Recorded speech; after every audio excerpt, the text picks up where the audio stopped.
2 years after its liberation, Marawi residents are still yearning to go back to their homes. But authorities say clearing operations in Marawi's Ground Zero have proceeded faster compared to other war-torn countries.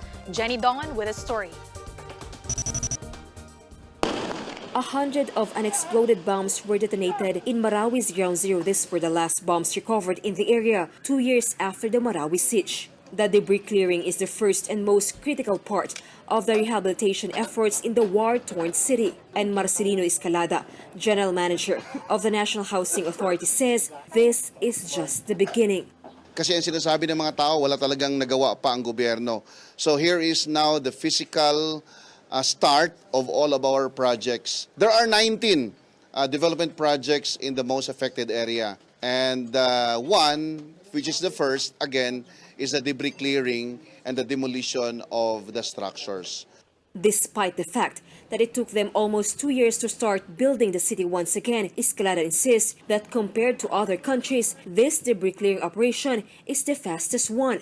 The debris clearing and oxo clearing is the most difficult component in all, hindi lang sa Pilipinas, worldwide. I have seen a lot of debris clearing, oxo clearing in Baghdad, Mosul, Afghanistan, and all others. In fact, it took them 7 to 10 years. But in the case of the Philippines, particularly in Marawi, data shows that close to 6,500 structures are located inside the so-called Ground Zero, a little over 2,500 of which were already demolished. And according to Marawi Mayor Majul Gandamra, even structures with no demolition permit placards might be knocked down, especially if they are proven to cause danger.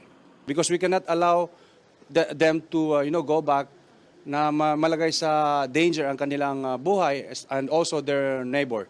Well, there will be forced demolition, but it will be based on the recommendation from the expert.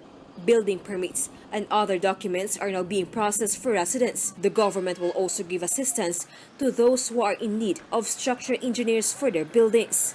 Well, within the year, dapat ho ay lahat na ho ay mabigyan natin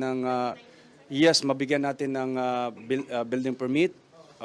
Para nang sa ganon, while working with these public infrastructures, they can simultaneously build also their private properties. But according to Mayor Gandambra, residents might have to spend Christmas and New Year outside Marawi for another year. Hindi ho sila papabalikan doon para tumira doon kasi hindi pa ho habitable yung Babalikin sila para maggawin ng kanilang bahay, the reconstruction or construction, because hindi pa po tayo nakapaglalagay ng mga basic facilities such as electricity and water system. Ayun po ay gagawin ng gobyerno simultaneously with the building of these private properties. For News 5, Jenny Dongon, We Are One News.